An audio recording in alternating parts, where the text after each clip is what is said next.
As a disabled man, I'd like to welcome you all to Lords of the Night. There's no way I'm going to be able to keep that up all night with every sentence. So, hi, guys. Hope you're enjoying your day. This is shit. I forgot to turn off the. This is shit. Background. All right. Well, hell, let me know what the quality No, of I hear myself talking in my ear. There we go. This is shit. With me, as always, as you just heard, your Lord of Punishment. Say hi, Scribe. As a BDSM president, hi, Scribe. And your Lord of Pennies. Say hi, Satsu. What up, though? And yeah, I'm your disabled Lord of Pain. Snowstorm says, mentally or physically? Thank you for the donation. And physically, definitely. Mentally is up to you to decide. You decide. How are you guys today? Scribbles, how you doing? Well, I've apparently converted at least 2 of our viewers to the wonderful world of pepper jacks. Sweet Chili Tea and the original Shroom have enjoyed them today. Oh. So there you go. The cult of pepper jack continues. Otherwise, I'm still feeling the after effects of the migraine. I've had this sort of like quasi vertigo, nausea, sort of background radiation all day. And I called my sister, who has migraines far more often than I do, unfortunately. And I said, is this normal? And she's like, yeah, it's called post mode. And I'm like, ooh, now I know the lingo. But otherwise, I've had a relatively relaxing and even productive day, but I'll talk about that later. All right. And Satsu, how you doing, man? I am stressed the fuck out, but I'm doing good overall. Yeah, you sounded a little stressed. I hope you're well, sir. I hope it passes quickly. I'm lazy today. Yay! No, I was feeling it, guys. So I spent most of my day either in bed or sitting in my chair here playing video games, and not stressful video games, man. I was farming, so I was like, I went on to Twitter for a few minutes, and we'll talk about that later. And like, no, fuck it, not today. Yay! That's how good that was. Monkey Dick, Jim Jones, movies, video games. Hit that like button and share our stuff, guys, because YouTube doesn't do it because they're bastards. Thank you, Snowstorm. Pepper Jack is garbage. Smoke Gouda is best. That's not the Pepper Jack he's talking about, Snow. He's talking about Dr. Pepper with Jack Daniels in it. Mm-hmm. Which might go well with Gouda. I don't know. I've never tried it. Given the fact that I love smoked Gouda, I'm going to have to try that now. You'll have to. Let me know how it is. I can't drink anymore, so I have to live vicariously. Guys, we will be over on 2 Cents Plus after this stream playing Borderlands 2. Tonight we're giving away a copy of South Park, Fractured Butthole. Wah wah. That's actually one of my favorite things I've ever heard is that Trey Parker desperately wanted the word butthole in the title of the second game. And he spent like several hours trying to figure out a way to make a title that had butthole in it. Yeah. That is dedication. That is dedication to the butthole. Do we have anything else to talk about before we move on? I'm going to call that a no and ask Scribbles, what do we have for news today? Well, Monkey, I thought I'd take a blast to the past and do a potpourri. Oh, fun. We haven't done that in a while. Yeah. So, Monkey, here are your categories. KKK. Next, Beto. Next, Steel. And lastly, Hollywood. With Steel, is that EE or EA? You'll just have to find out. All right, let's start with that because I'm curious. All right. Steele says he used unverified information to support details about web company in dossier. Oh, that's EE then. I know. A newly released snippet of a deposition with the ex-British spy behind the Trump-Russia dossier describes some of the steps he took to verify information he collected for it in 2016, including pulling from a user-generated citizen journalism initiative by CNN, iReport, which no longer operates. That's time out. Yeah. Can you read that part again? Yeah, including pulling from a user-generated citizen journalism initiative by CNN, which was called like iReport, sort of like iPod iReport. What the fuck is it? Like just It's random a blog. people on the street? Yeah, it's a blog. It's just CNN used to run this thing called iReport, where they're taking these random blogs from just Joe Schmoes, and I have no idea what editorial process went through those things, but I remember that. I know that it's now defunct, but they used to do that. Real quick before we move on, John M., thank you so much. Our work and at work, I think is what that's supposed to be. At work and saying hi, they unblocked YouTube. Yay! Well, I'm glad you can watch, and thanks for the donation. Christopher Steele admitted during a lawsuit deposition that he used internet searches and unverified information to support details he had gathered about a web company mentioned in the dossier, according to select pages of his deposition transcript that a federal court unsealed this week.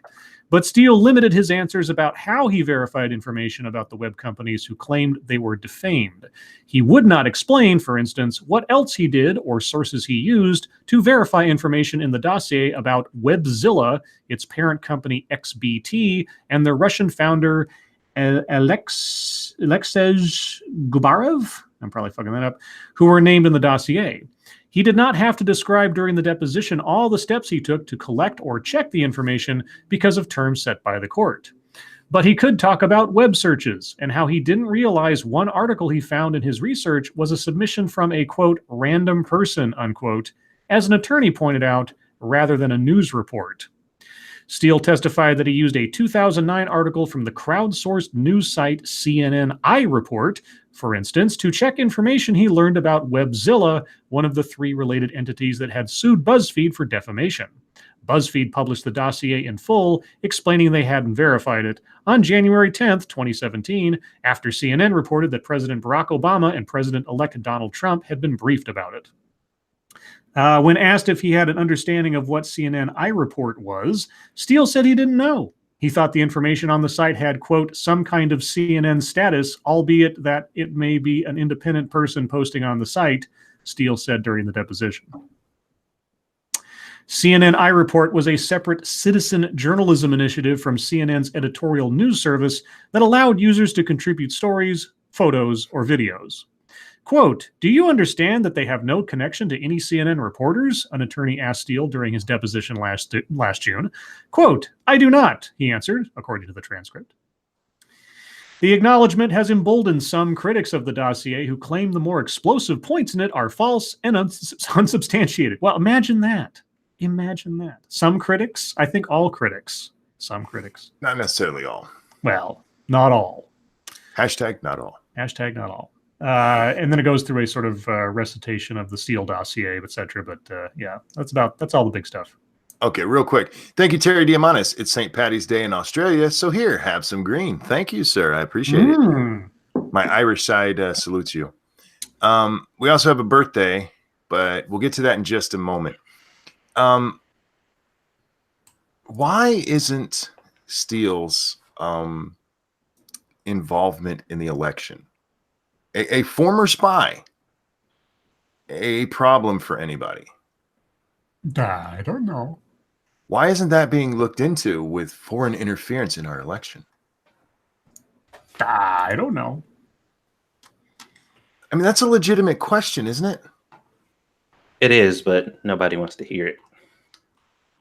I mean, there's no question a British agent was involved in trying to smear Donald Trump during the election.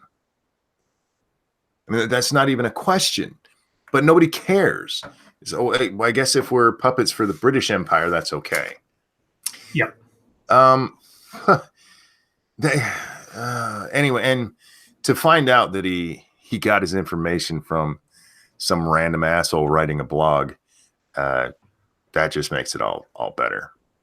Remember, the Steele dossier was used to get some of the wiretaps.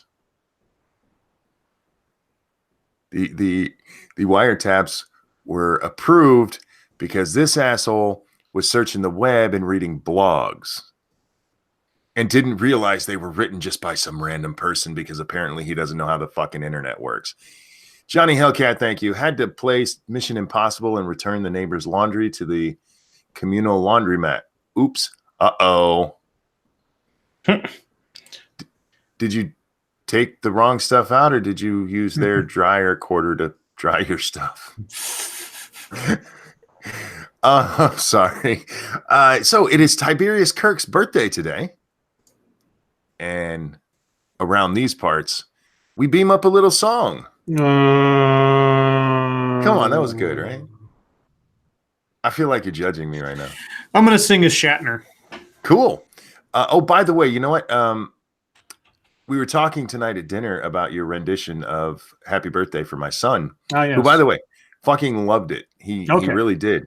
But Lady Monkey hadn't heard it yet, so we all listened to it during dinner. The little one was quite taken aback by it, the baby. The baby? Okay. Yeah. The other, unfortunately, the little butt's not coming up like planned. Oh, shucks. So yeah, the littlest one was like, "What the hell is that?" She listens to us, so she was not expecting that voice. However, Lady Monkey loved it. My son's fiance laughed her ass off, and she'd already heard it. And yeah, my son really enjoyed it. So thank you so much for that. But, sure. But Tiberius Kirk, sir, this one's for you, and a 1 and a 2. Happy birthday to you. To you. No thanks. Happy birthday to you. To you. No, seriously, no thank you. I'm good. Happy birthday, dear Tiberius Kirk. So nobody's listening to me? Okay. Happy birthday to you. Happy birthday. I hope you had a great one. I really do. Oh, a couple of super chats real fast before we move on. Jedi Ghost Bear, thank you so much. This is all about terrible people doing terrible things to other terrible people terribly. Not always if you're talking about the show. If you're talking about the news, yeah, generally. Diesel Dave, thank you so much. I don't know what was said last night. I was fucked up. Dave, you were a little bit fucked up, but you didn't embarrass yourself. How about that? Well, you know, it's all been saved for posterity on the stream's chat, so you can just go watch. You did want to fight us all. That's true. Which was fun. Let's see our other ones. I remember Beto. It's the only other one I remember. Okay, well, I'll refresh your memory. We got KKK, Beto, and Hollywood. Let's get KKK out of the way. That rhymed.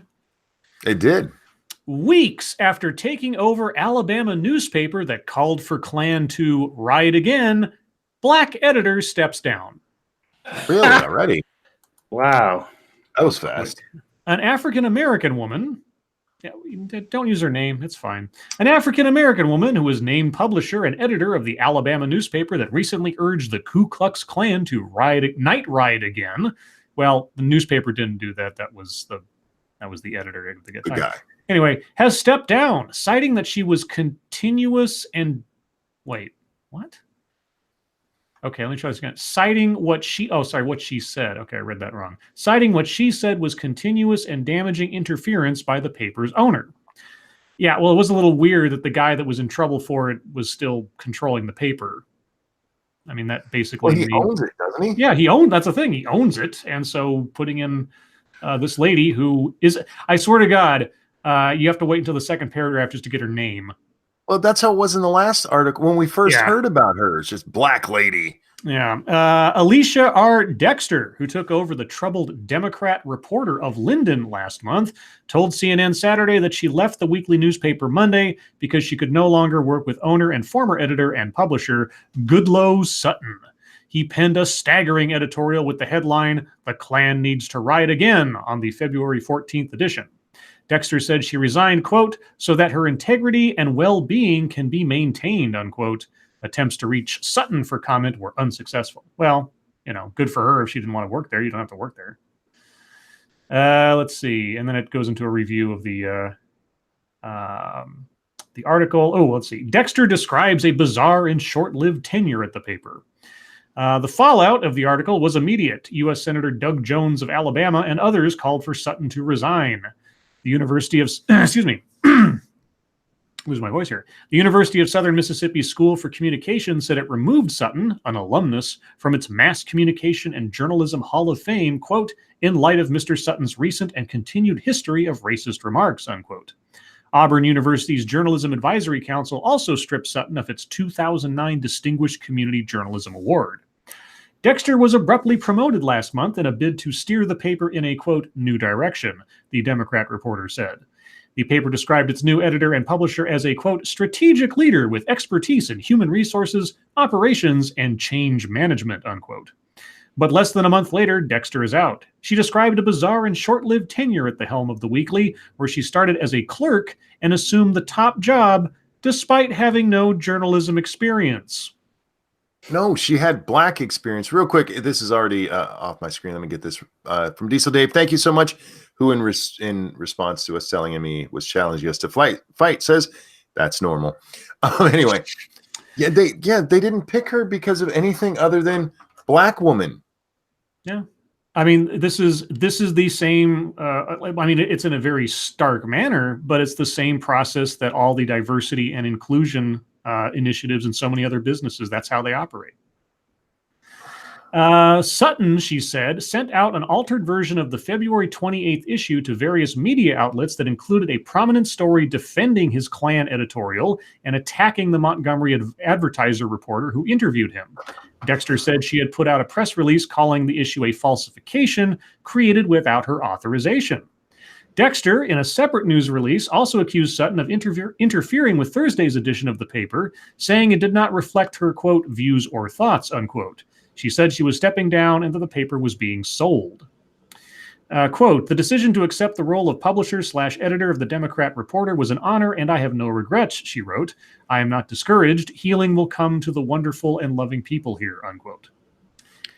Well, look, yeah. She was set up for failure because they just said, oh, look, there's a black girl, get her.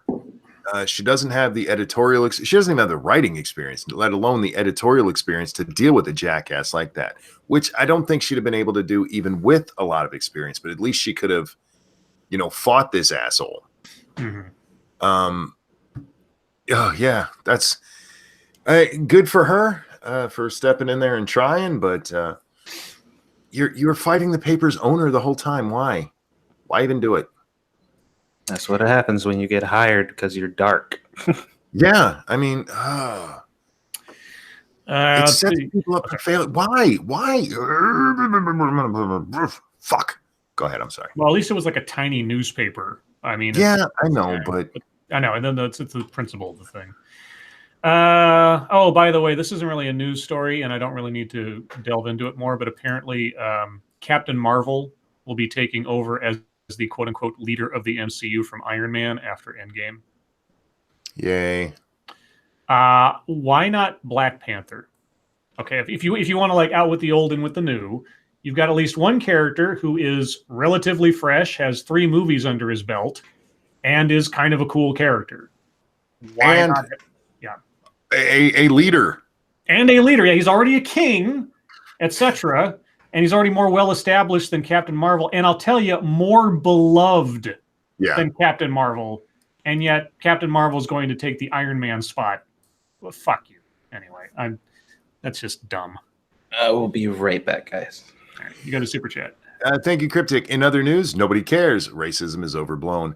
Look, that whole story, this is a tiny little paper, and I have no problem with people pointing it out, but the cleanup from it was a disaster. They're trying to tell the guy who owns the paper how he has to run it. If you don't want him on your boards and stuff, that's fine. I have no problem with that. But the idea that bring in a black editor and I'll tell him him or her what to do. It was stupid. And even worse is the way the media treated it. Because like Scribe said, we didn't even hear her name until the second paragraph. Yeah, it didn't matter. Yeah, who she is doesn't matter more than what she is. I hate exactly. That. Yeah. Okay, so remaining we have Beto and Hollywood. Let's do Hollywood. Lori Loughlin and Felicity Huffman may initially have a rough road in Hollywood after cheating scheme. You think? Wait. May initially. Yeah, what they're saying is the subtext there is they'll be back. Former Desperate Housewives star Felicity Huffman and actress Lori Loughlin, best known for playing Aunt Becky on Full House, are facing court appearances later this month related to allegations they participated in a college admissions cheating scheme. In the court of public opinion, however, it's hard to say whether fans in Hollywood will, as Uncle Jesse says, have mercy. Loughlin, who faces felony conspiracy to commit mail fraud and honest services mail fraud, is already feeling the adverse business effects of her alleged involvement in the scam. Oh, poor her. The Hallmark Channel on Thursday severed ties with the actress, who frequently appeared in their programs, including the Garage Sale Mystery TV movie series. Her daughter, YouTube personality, that's questionable, Olivia J. Giannulli, has also lost a lucrative advertisement deal with Sephora. Real quick, personality is a wrong word to use with that girl. Hmm. And real fast, thank you, Diesel Dave. Fuck them both. Yeah. Loughlin and her husband, fashion designer Massimo Giannulli, are accused of paying $500,000 in bribes to designate their two daughters as recruits to the University of Southern California crew team, even though they did not participate in crew. Huffman, meanwhile, is accused of paying $15,000 to a fake charity to facilitate cheating for her daughter on the SATs, the complaint says. And still, William H. Macy is not mentioned in any of this. No, Macy's not in trouble. Lori Loughlin, how do you say her fucking name? Her husband's in trouble. Yes.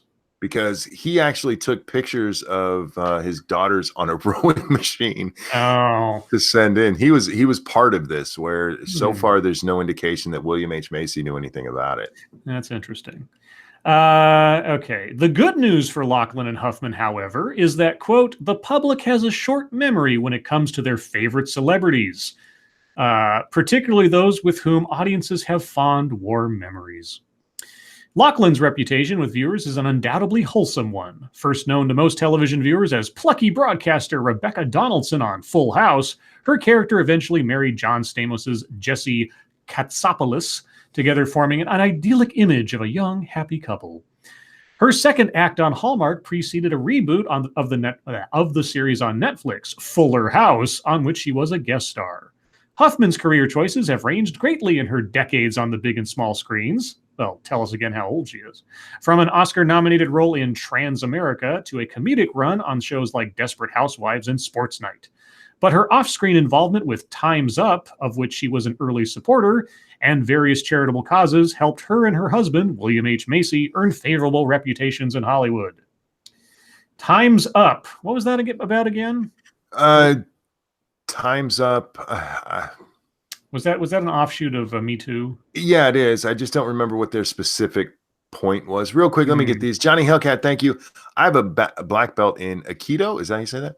Yes. And boots to match. And Diesel Dave says, just for clarification, I'm still drunk. Yeah. So will these guys get their careers back after all of this settles down? I think Huffman might. Yeah. But Becky, she's the ultimate Becky. Lori Loughlin, whatever it is, she plays such a straight-laced character all the time. I'm wondering if her fans will forgive. P-Dog says Time's Up was about pay gap in Hollywood. Oh. Is that what it is? A pay gap in Hollywood, so she bribes to get her daughter's test scores done. Yeah, so Huffman, she can. She's played bitchy characters, so I think she can. Her fans will give her a pass for acting. I really think the other Lori, her career's probably over. How do you come back from that when you're this straight-laced Hallmark queen? Yeah, it's kind of hard to be come back after being fired for cause by Hallmark. Yeah. She was also fired from Fuller House. Did they actually fire from Fuller House? Yeah, they did that 12 hours after Hallmark did. but I've Really? only seen it in one report so far. I thought it was the Fuller House future was uncertain. No, let's see. Fuller House evicts Lachlan 2 10 hours ago. Yep. Yeah. Let's see. Fuller House producers want to, quote, protect the show's child stars after Lachlan's arrest. What? What do they think she's going to do? Let's see. Let's see. According to a source close to production, the show is most concerned about its youngest stars. Quote, there is a concerted effort to protect the kids on the show from all this news, says the insider.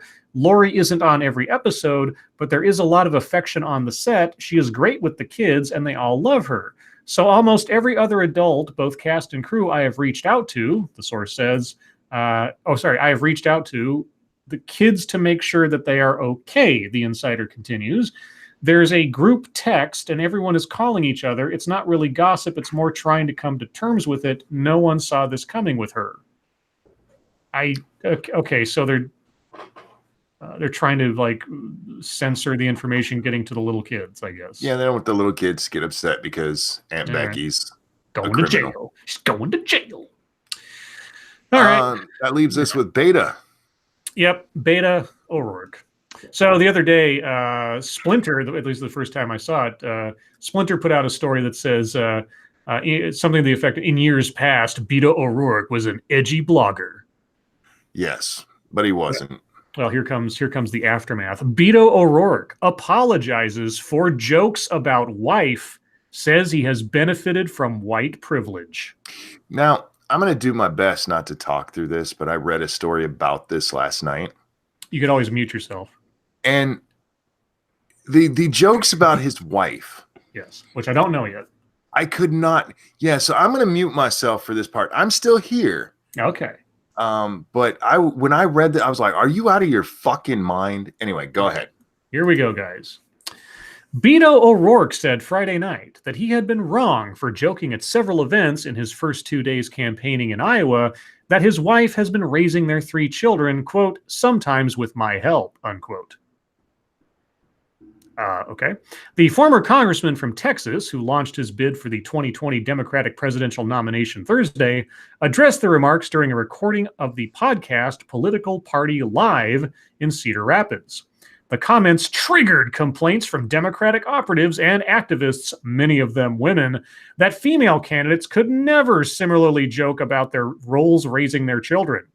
Quote, not only will I not say that again, but I'll be more thoughtful going forward in the way that I talk about our marriage and also the way in which I acknowledge the truth of the criticism that I have enjoyed white privilege, unquote, he said. He pointed to his ability to walk away from 2 arrests as a young man without serious consequences as an example. Quote, so yes, I think the criticism is right on. My ham-handed attempt to try to highlight the fact that Amy has the lion's share of the burden in our family, that she actually works but is the primary parent in our family, especially when I served in Congress, especially when I was on the campaign trail, should have also been a moment for me to acknowledge that that is far too often the case, not just in politics, but in life in general. I hope as I have been in some instances part of the problem, I can also be part of the solution, he said. All right, before Monkey jumps in, here's my comments on this. First off, Beto O'Rourke has admitted that he's an absentee father. And secondly, he's also admitted that anything and everything he's ever accomplished and any struggle he's ever experienced has to be undercut in seriousness because he's white. He just did all of that in basically one statement. Uh-huh. It was the second apology O'Rourke made during the podcast. The first was for his writings as a teenager when he was a member of a group of activist hackers. Those writings, which came under the pseudonym Psychedelic Warlord. Okay, now, I mean, this was probably the 90s, and so, hackers was a thing back then, so, Lord Nikon, serial killer, all right. And included a piece of fiction from a killer's point of view were revealed in a Reuters report. He said he was, quote, mortified to read it now, incredibly embarrassed. Whatever my intention was as a teenager doesn't matter. Well, you should have gone on the roving live show Mortified, where people read from their old diaries to get it off their chest. It's hilarious. Quote, I have to look long and hard at my actions, at the language I have used, and I have to constantly try to do better, he said. The comments came as O'Rourke responded to a question about how he could write combat. Wait a sec. Wait, let me try that again. The comments came as O'Rourke responded to a question about how he would combat white supremacy. Wait, somebody asked him how he would combat white supremacy, so he apologized for his edgy blogging. O'Rourke criticized President Donald Trump, saying that Mexican and Muslim children, quote, internalize it, unquote, when the president attacks them with a broad brush.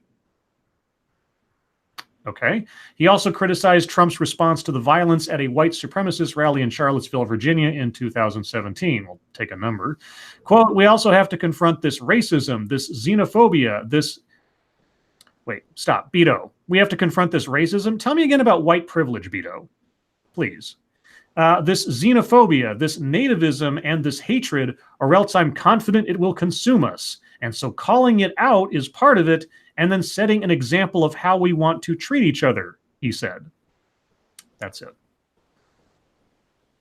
You may return, Monkey. Now, that article missed something that another article I read said. Part of the offense over his joke that he made about his wife raising the child were single parents who were upset. Oh, Jesus. Yes. Single parents were mad that he made a joke about how his wife has to be a single parent sometimes. All the single ladies. All the single ladies. Oh. Real quick, thank you, Cryptic. Pedo O'Rourke is just an empty corporate shill. I think he's just empty is the problem. Him apologizing for this stuff, like he wrote fictional stories when he was 15. Yeah, exactly. 31 years ago, he wrote fictional stories, and he's apologizing for them because they've been kind of graphic. Oh God. You were 15. It's not like look, I don't agree with it when it's done this way anyway, but it's not like he was out there insulting people. He just wrote stories. He is such a pussy. On the off chance, and I know it's the off chance, that anybody listening now or in the near future ever has the opportunity to follow up with Beto O'Rourke on this statement or anything else, I really, really, really want somebody to ask him if he has admitted that he has had experiences in his life where he has gotten off easy because of his skin color. I want them to ask him how anything he has accomplished, anything that he would cite as qualification for the office of President of the United States, can or should be taken seriously as anything he's actually done, without also looking at it as something he just slid through because of his skin color. I really, really want somebody to push him on that. But, I want to know if he's worried about how he's gotten away with white privilege, why he's running in a race where there's already enough white people. Yeah, well, same. There's plenty of white people already, man. 6 of one thing, half a dozen of the other. If he's made that concession about his life in general since he was a teenager, at least, it can't not have affected everything else about his career.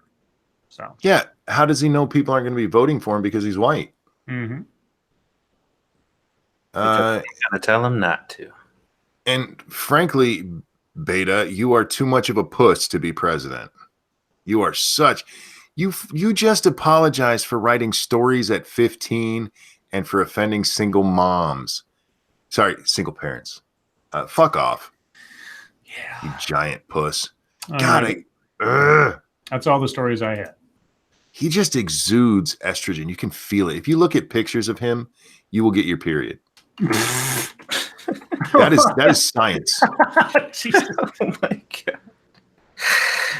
That's going on Twitter. So Speaking, are you saying that Beto O'Rourke is birth control? Yes. All right. It's like, well, I think I might be late on my Beto, yay!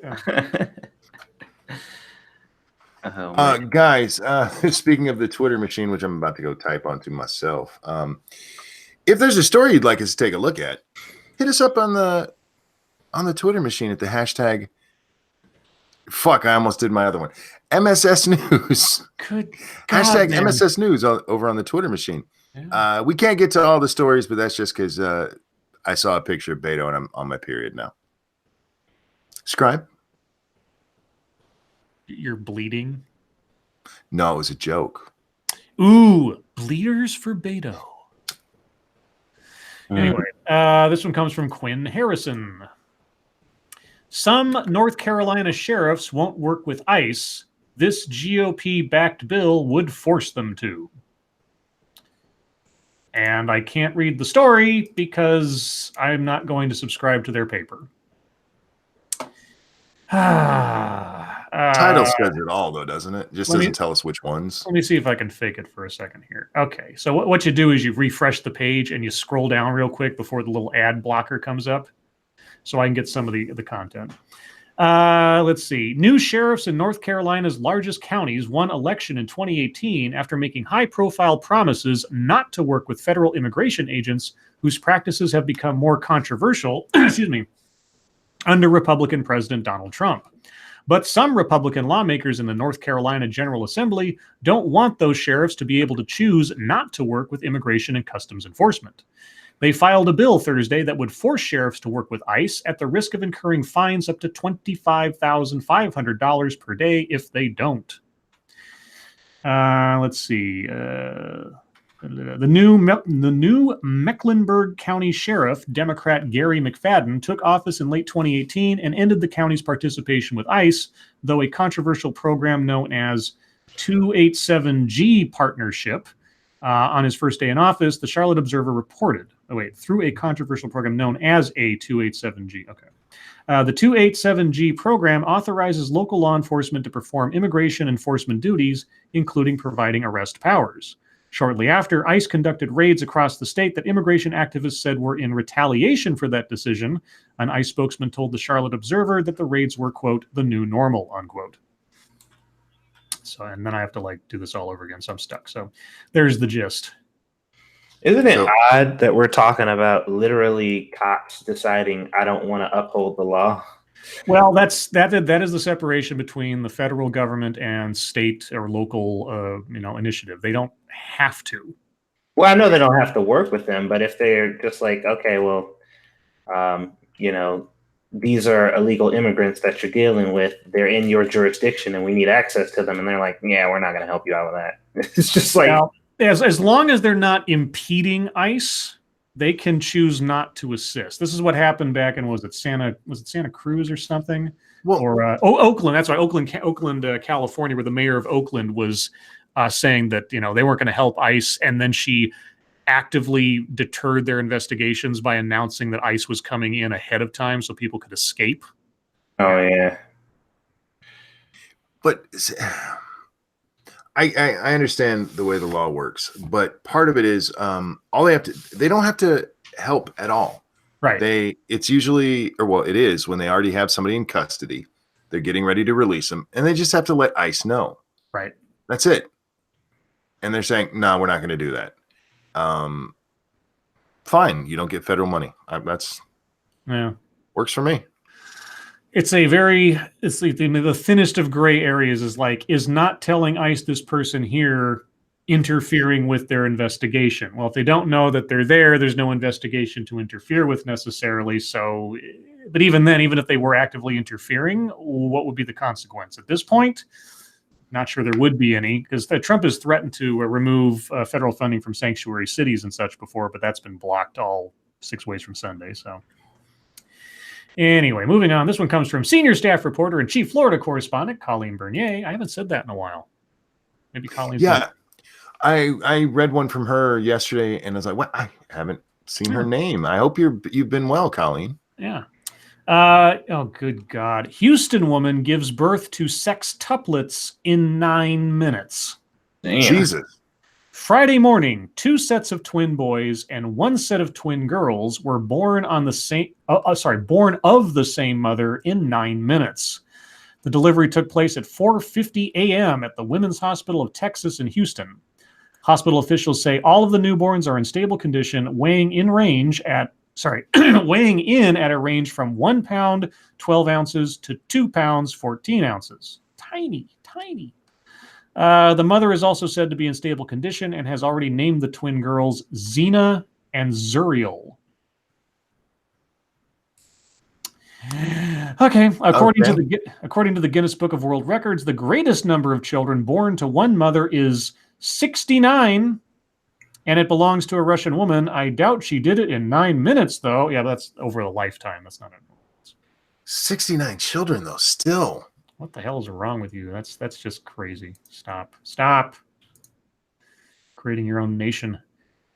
Even if you got pregnant as soon as you had one. Yeah. What is that? That's 3 children every 4 years. Is that what it comes out to? Something like that would have to be. It depends on how old she lived, I guess. Excuse me. Fuck. Let's see. This one comes from Top Ramen Lewis. She could also have had multiple twins as well or something. That's true. All right. I might be losing my voice, guys. Paris Jackson released from hospital after attempted suicide. Oh, wow. This is an ongoing story, so there's all these updates. 2:57 p.m. Pacific time. Okay. Paris just arrived at her LA apartment. She was wearing a jacket that said, "Puppies and I'm fine." Okay. Paris Jackson was hospitalized Saturday after she attempted suicide, and family sources tell us it's due in large part to the fallout from, quote, Leaving Neverland, the documentary. Law enforcement sources told us... I might not be able to talk here soon, guys. I don't know. Okay. Law enforcement sources tell us police and EMS responded to Paris's LA home at 7:30 a.m. We're told Michael Jackson's only daughter slit her wrists. Other sources say she was transported to a hospital and placed on 5150 hold. She's currently in stable condition. Of course, the update tells us that she's home now and quote-unquote fine. So, yeah, that sucks. I hope she's okay or gets okay. We need to talk about that for a minute. One, yeah, I hope she's okay. But I can't imagine what it's like to be her right now. Mm-hmm. If you guys haven't watched Razor Fist videos on Michael Jackson, go watch those. Seriously, go watch them. They explain a lot of stuff that is not talked about very often. Mm. And you have these two assholes who made this movie because they really, really want $1.5 billion from Jackson's estate, waiting until after he died to go after him again. They're a couple of douchebags. They really are. And 5150, yeah, that's the code for mental insanity.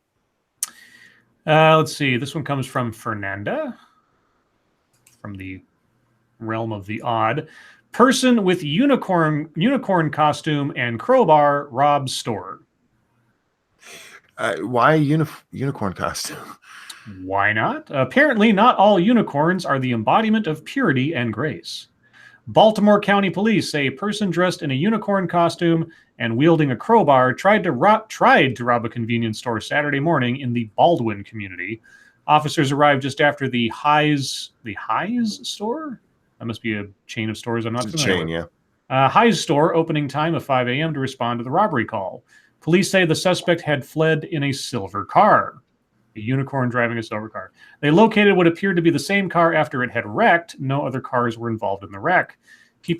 Police say 2 people involved in the crash were taken to a hospital, and detectives are working to determine what their involvement was in the robbery. No charges were immediately filed. Police didn't say if money or merchandise was taken in the robbery, but they don't have like a security photo of this guy? Apparently not. Okay. All right, I'm confused with. I know people dress up a lot for robberies so they can't be seen. I remember one when we lived in Virginia. Last I knew, the guy got away with it. He dressed as Santa Claus to rob banks, which best disguise ever at Christmas time, guys. This is interesting. This one comes from the original Shroom. And I can't read it, of course. Hold on. I get really sick of this. It's like you either want me to read your stuff or you don't. All right. Morris Dees, a co-founder of the Southern Poverty Law Center, is ousted. Yep, he was a bad boy. Yeah, the Southern Poverty... I hadn't heard this. The Southern Poverty Law Center said Thursday that it had fired its co-founder and chief trial lawyer, Morris Dees, after nearly a half-century during which he helped build the organization into a fearsome powerhouse that had focused on hate crimes and with an endowment that approached $500 million. The group's president, Richard Cohen, did not give a specific reason for the dismissal of Mr. Dees, who is 82 on Wednesday, but Mr. Cohen said in a statement that as a civil rights group, the SPLC was, quote, committed to ensuring that the conduct of our staff reflects the mission of the organization and the values we hope to instill in the world. Oh, he tried to touch a woman, didn't he? I have not been able to find anything that says what he did. But yeah, he grabbed somebody's ass or something. He banged a subordinate, something like that. Quote, when one of our own fails to meet those standards, no matter his or her role in the organization, we take it seriously and must take appropriate action. Yeah, he said or did something or was caught having done something in the past that was... Well, Southern Poverty Law Center, why don't you tell us what he did so we can judge whether or not he deserves this treatment? Yeah, I mean, don't you do that to everybody else? You make assessments of their moral character based on their associations or actions? That's exactly what they do. I don't know. Tell me about the Proud Boys. Real quick, thank you, Chicago Mike. Monkey, today is my wife's birthday. Her name is Joyce, and she's 5'3". It's your call if you want to sing. Well, of course I want to sing. I always want to sing. Let's see if I can sing. Because I like to sing. Joyce, are you out there? Are you listening, sweetie? This one is a gift from your husband. If you want to punch him in the balls afterwards, please don't do so. But this one's for you, sweetie. And a 1. And a 2. Happy birthday to you. Happy birthday. Happy birthday to you. Don't punch him too hard, okay? Happy birthday, dear Joyce. Oh, yeah, I guess you can. Go ahead. Happy birthday. Oh, yeah. Happy birthday, Joyce. I hope you had a good one. You know what they could name if they have a daughter? You know what they could name their daughter? What? Rejoice. Oh.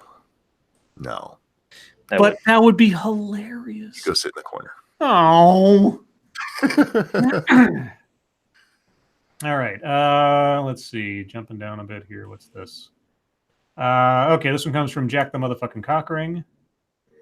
Drag queen storytime reader once charged with child sex assault. Hold that thought. Chicago Mike says, thanks, guys. You're welcome. Thank you for the donation. Storytime reader charged with... I'm confused. Houston, Texas. Houston Public Library is apologizing after a man charged for sexually assaulting a child was allowed to entertain children at drag queen storytime. I think you should be apologizing for drag queen storytime, first off. Why do you have drag queen storytime? The library said Friday that a review revealed the volunteer never completed a background check before he was allowed to participate in the program. Albert Alfonso Garza, 32, was last seen reading to children at the Montrose Library in September 2018. ABC 13 Eyewitness News has learned Garza was charged with child sexual assault in 2008. According to records, his victim was a child under the age of 14 years old. Jesus fuck. The library said appropriate action is being taken to ensure every participant in every program is verified to ensure similar incidents cannot happen in the future. You mean like verifying a background check first? You think, maybe? Each program is supervised by staff, and all children are accompanied by an a parent or guardian, the library said. I want to know more about drag queen story time. Ew. Why not regular story time? Because it's another one of those efforts to bring LGBT representation and all that shit into schools. And they had on their glasses and they were just like, oh, this is an LGBT person? There's no way that they could have done anything wrong because all of them are victims. So this is, no need to fucking do our jobs. So this is an organization. I just looked this up. Drag Queen Story Hour. What is Drag Queen Story Hour? Go away, ad. Drag Queen Story Hour, DQSH, is just what it sounds like. Drag queens reading stories to children in libraries, schools, and bookstores. DQSH captures the imagination and play of the gender fluidity of childhood and gives kids glamorous, positive, and unabashedly queer role models. In spaces, touch kids. Sorry. Yeah, in spaces like this, kids are able to see people who defy rigid gender restrictions and imagine a world where people can present as they wish, where dress up is real. They also defy rigid age restrictions. I'm sorry. I'm sorry. Did they say where dress up is real? Yeah, dress up is real. I feel like those don't go together. Lamented Guide, thank you so much. Drag queen story time with children. What could go wrong? Well, drag queen does not equate immediately to child molester or something. But it is a little odd to be going through that kind of subject matter with small children. Sexuality with small children, like, no, just no. Stop it. Here's the thing. One, yes, I agree with you on that. But also, as Satsu pointed out, this is where the problem comes in, is that they're not going to check. So, oh, yep, that's a drag queen. We don't need to check. They're so pressed. Just do your due diligence, and this wouldn't have been a fucking problem to begin with. This one comes from J-Train. J-Train. Suspected serial butt grabber arrested by Upper Peninsula Police. Did he work for the SPLC? Oh, I don't know. Let's see. Police have arrested and charged a suspected serial butt grabber in Michigan's Upper Peninsula. Caleb Scott Anderson has been charged with multiple counts of criminal sexual conduct in the 4th degree. Anderson is accused of running up to unsuspecting women, grabbing them on their buttocks against their will, and running away. The incidents occurred within the city of Marquette and on the campus of Northern Michigan University, according to police. Anderson was arrested following a joint investigation by the Marquette Police Department and the Northern Michigan University Police Department. So there you go. I wonder how many times he got away with it. Let's do one more. Okay, we'll do this one. P-Dog Knight sends us this one. Lawyer Dog. Chelsea Clinton ambushed at Christchurch memorial service gets blamed for the attack because of her Ilhan Omar remarks. Oh, yeah. Oh, God. You know what? That's a good thing. Oh, yeah. This is amazing. There's a video starting to go viral on Twitter that shows Chelsea Clinton getting ambushed by a hashtag Free Palestine activist at a memorial service for the 49 Muslims killed in Christchurch, New Zealand this morning, with the woman in the video blaming the former first daughter for causing the massacre by, quote, stoking Islamophobia and racism, unquote, when she called out Ilhan Omar's anti-Semitic remarks earlier this year. Here's a tweet. The caucasity that Chelsea Clinton has showing up to a vigil for the 49 Muslims massacred in an Islamophobic hate crime after stoking Islamophobia and racism surrounding Ilhan Omar, ... fucking ridiculous. The activist, named as Twitter user Aviva Phalistin, I guess, absolutely unloaded on Chelsea in the short clip. Quote, "This right here is the result of a massacre stoked by people like you and the words you put out into the world. And I want you to know and I want you to feel that deep inside. 49 people died because of the rhetoric you put out there."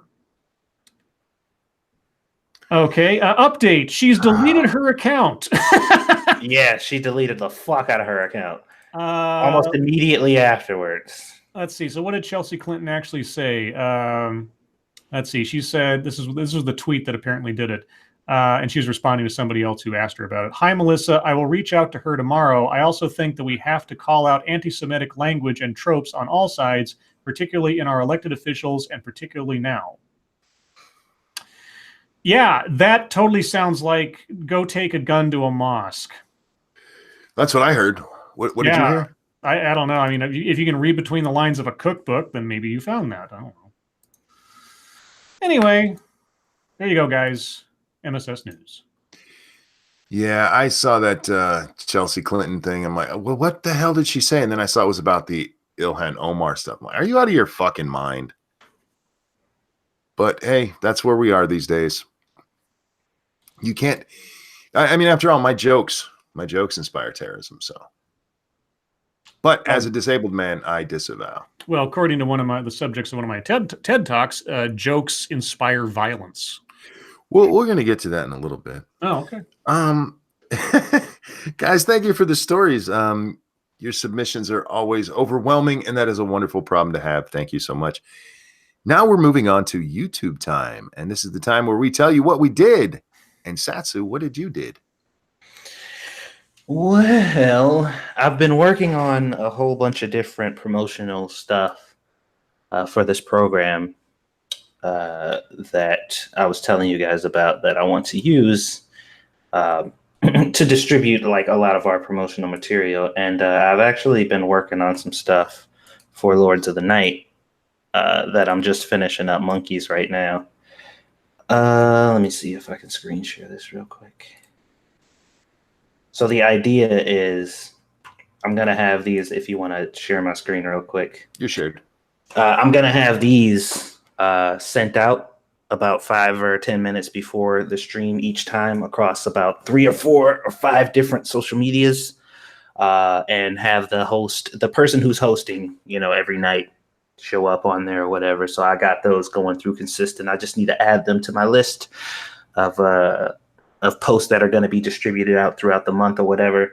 And this will make things a lot easier. I'll never be able to forget to send these out and let people know who's hosting and what's going on, because it'll be automatically set to do so. So nice. I just need to make mines and scribes, and then we'll be done with that. But most of my day has been building the new TV stand that we just got and messing around with this stuff. So a lot of background stuff, no videos. I didn't even work on my cooking video and the vlog footage that I recorded today. I've just been stressed out with a lot of shit. So I've been trying to do stuff that keeps me preoccupied, because I'm doing too much right now and it's getting to me. So I tried to wind down a little bit today. What you should have done is found an Amish person to build that for you. It'd be done in like 10 seconds. Well, they can't use computers. So. Oh, you meant build the stand. Thank you, Diesel Dave. I went and got more drunkenness. I'm not sure that's a good idea, Dave. Dude, calm down. Relax. Was that it, Satsu? Yep. All right. Today. And Scribbles, what did you did today? Well, I mentioned last night that I'd found this TEDx talk that kind of caught my eye.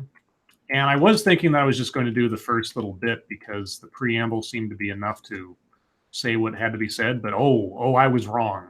I was very wrong. I watched the whole thing, and it is something else. I got to tell you, it is. It's very interesting. I hope other people find it as interesting as I did.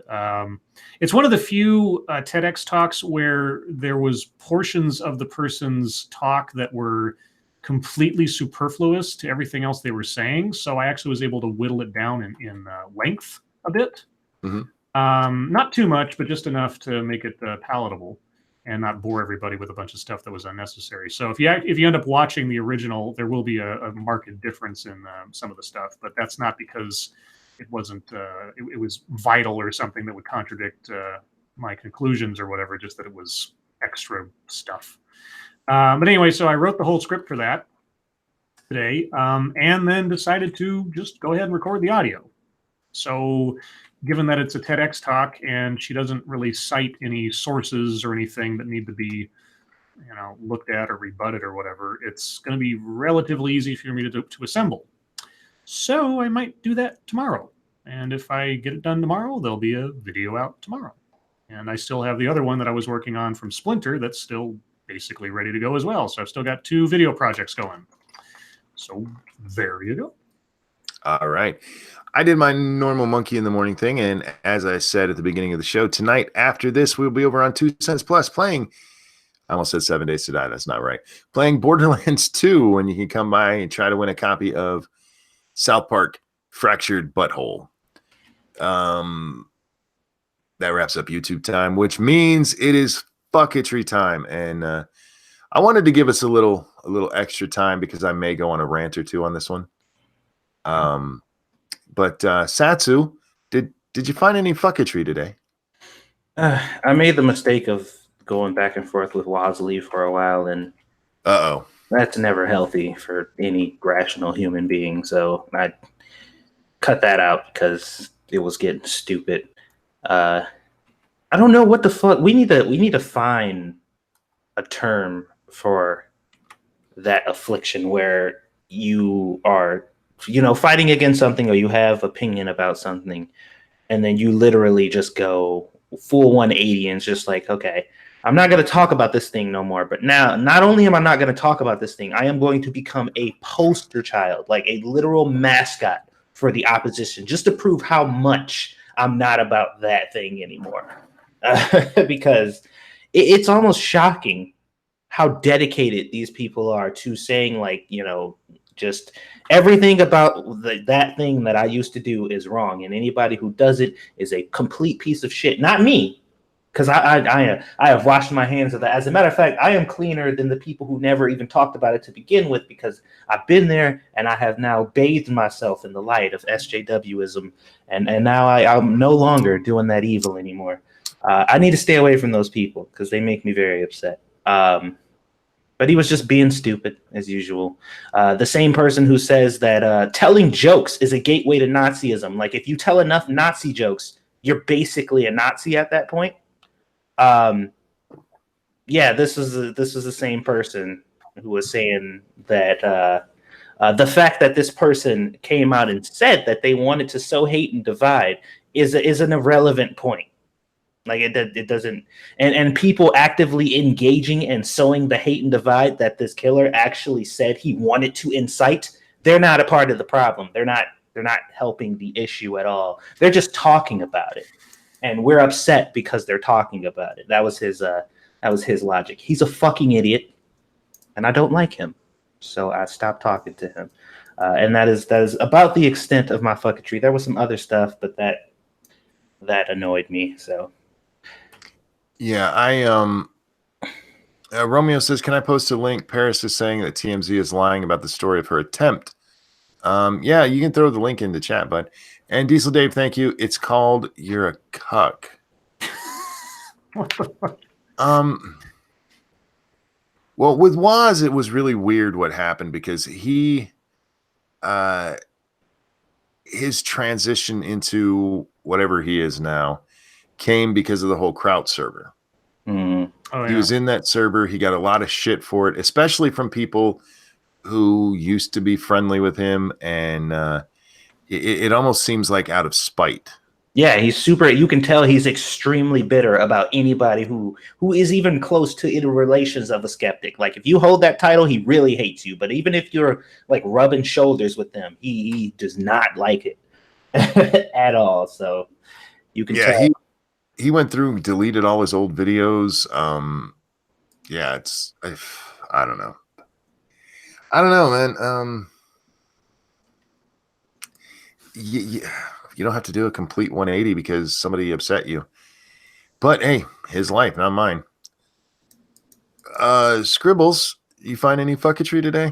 The only thing that I'll mention, and since we're talking about the subject, at least loosely, there was a photo that came out today of the shooter who decided to. He was photographed making the OK symbol, and playing into that. And I made the comment that I don't care what his real name is. I don't care that he ever be remembered, but I think we should just call him Meme Man and let him be forgotten just as easily. That was actually Bloodwing's contribution to it. We take him as seriously as such and forget him as quickly as such.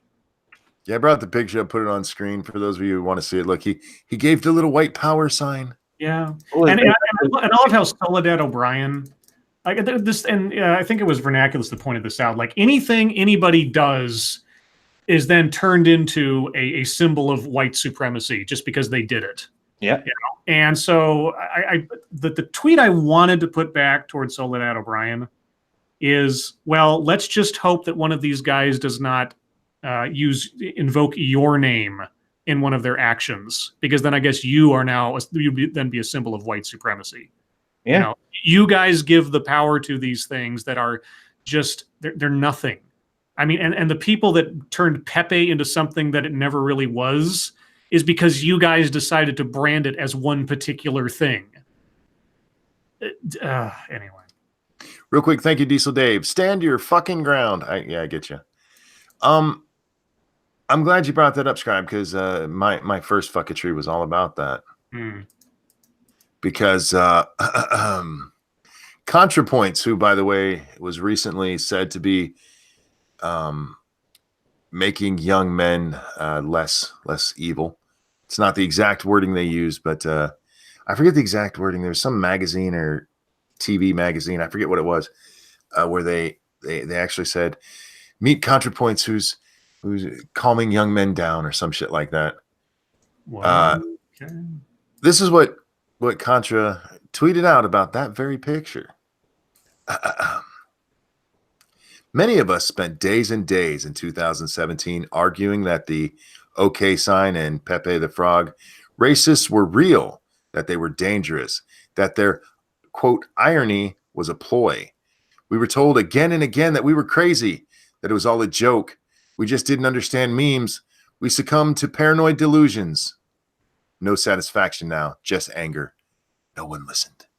Oh, no one listened. Christ. Okay. I don't know how many more times I can say this, but this guy, whatever else you think about him, he knows his audience. Mm-hmm. And he knows the value of useful idiots. Mm-hmm. Those things, they are all memes. That some fucking racist or somebody who went out and shot a bunch of people gives you the OK sign after they've just told you, literally fucking told you in their manifesto what they were planning to do, what they wanted, that they wanted to take all of the bullshit that they've been watching for a couple of years and start a literal fucking war over it. Oh, but no. You still can't admit it was a fucking joke. That maybe, yes, maybe a couple of idiots take seriously. Do you think this guy did? Do you think him and his three friends, whoever they were walking around giving each other the OK sign as they were sitting at home to show each other white power? That's what I'm saying. Like, he is the puppet master and y'all are the puppets. And he is. And he is playing it out exactly. And the fucked up part is we live in a day and age now where somebody can literally say, I want to manipulate you because you're a fucking idiot. And I know you're useful as nothing but a fucking idiot. And they're like, okay.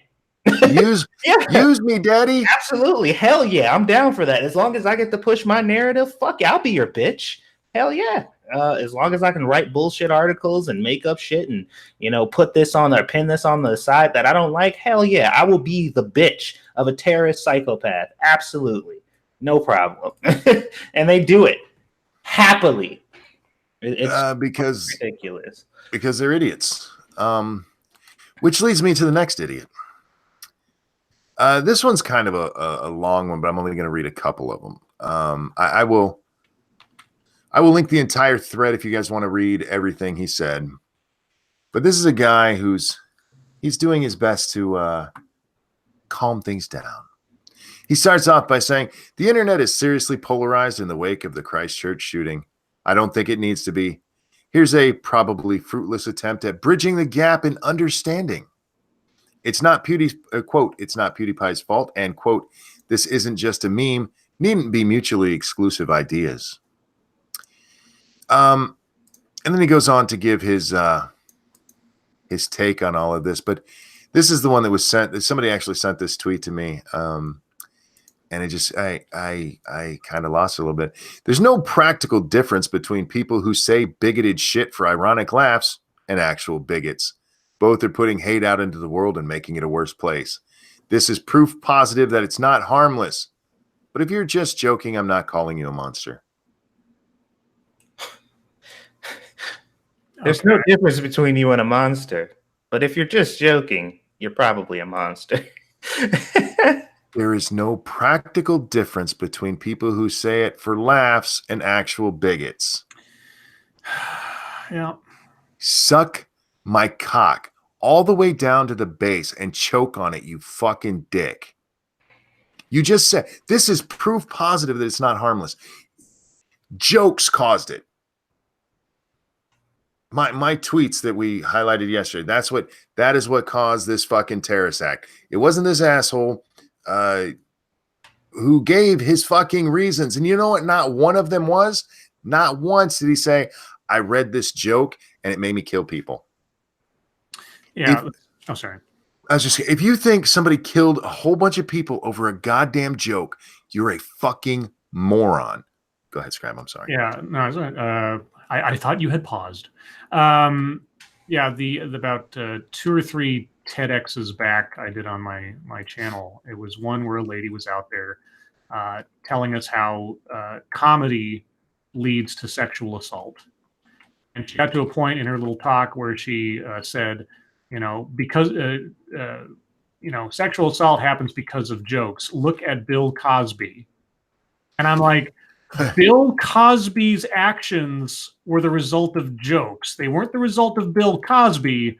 They were the result of jokes, you say. Jokes about rape was the big thing. So there's not like, when did Bill Cosby, I mean, not that, these things don't connect to each other, but when did Bill Cosby ever make jokes about rape?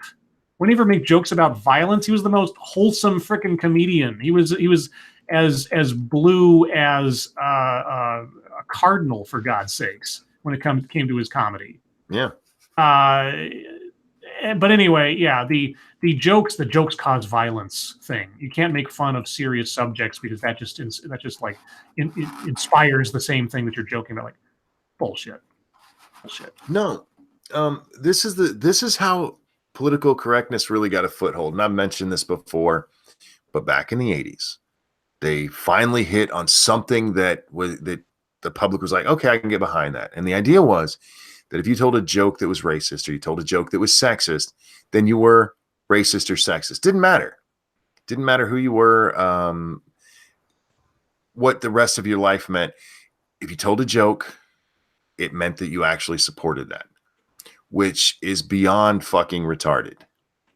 But people are like, we shouldn't tell racist jokes because that'll make you racist. No, that's not how the real world works. Do racist people tell racist jokes? I'm sure they do. But so do a lot of other people who aren't. I make a lot of racist jokes. And a whole lot of them against white people. They're my actual favorite target because I think it's funny, not because I hate white people.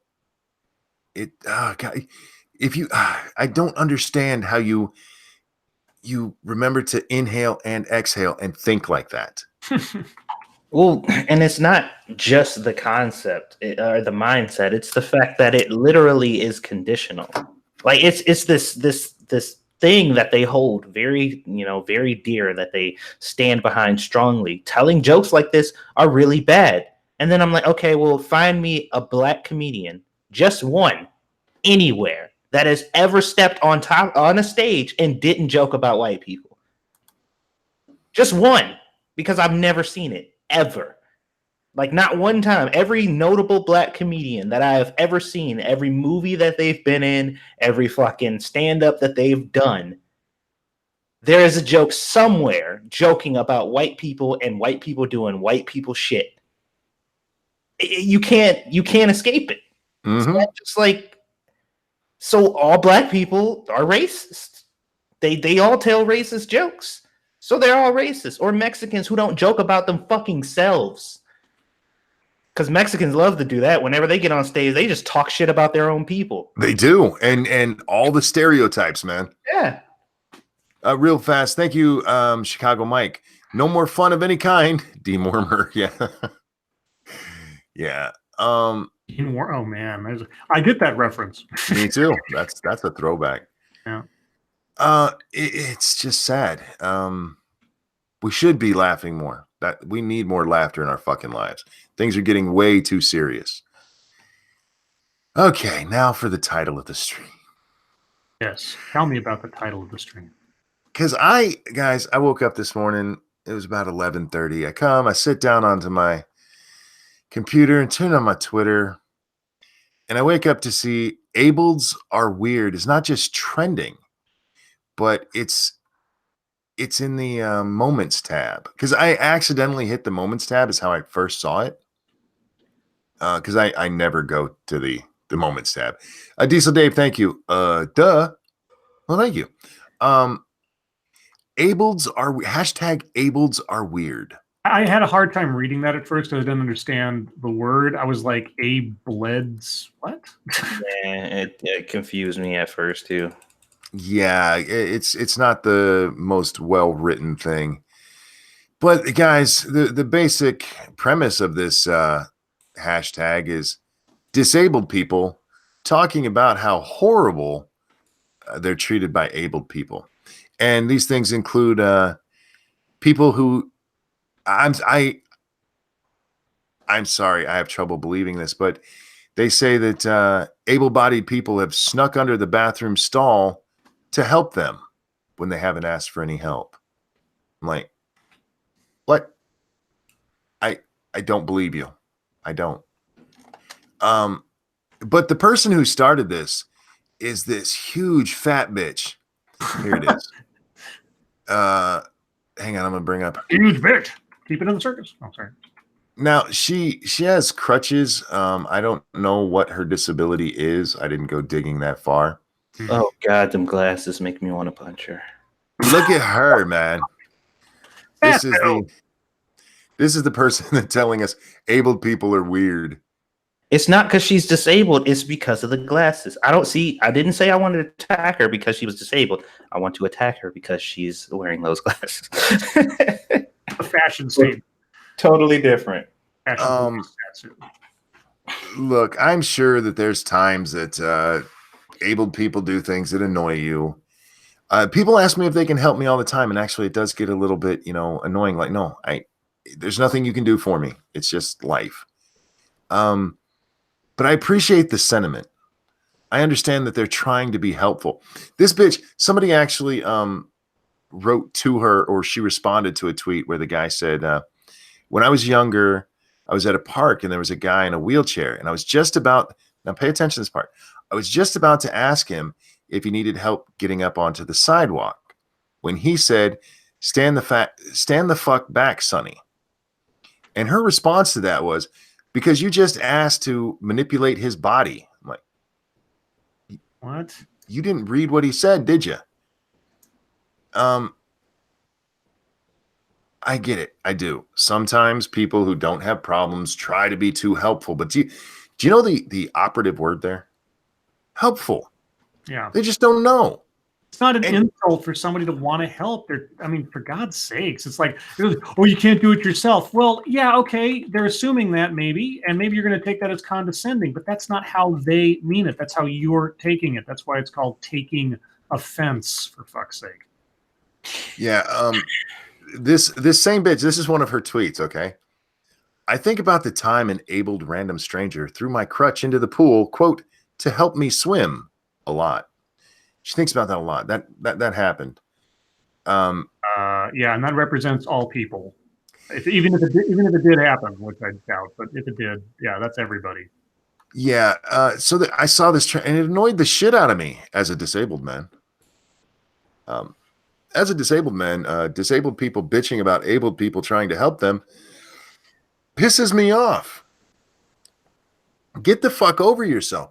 And what made me start doing that, because on Twitter I said I'm going to start all my sentences with as a disabled man, is I read one of her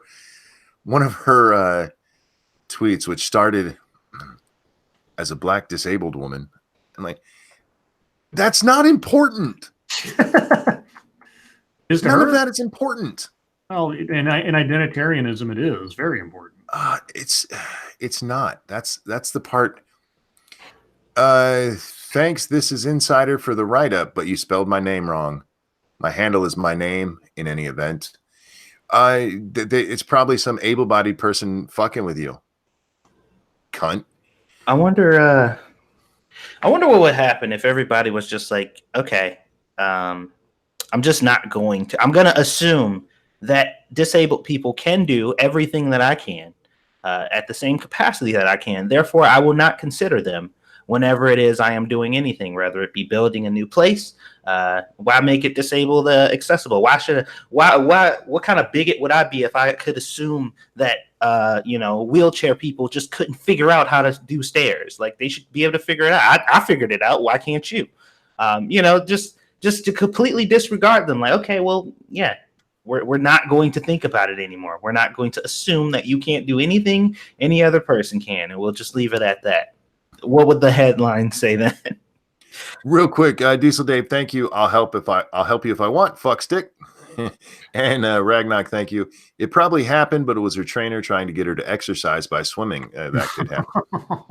To your point there, Satsu, do you remember Scary Movie 2, where the guy in the wheelchair? Yeah. Every time somebody tries to help, I could do it myself, and he ends up even blowing himself. Yeah. So that ridiculous shit. But you know what? That's where we're. Do you want help or not?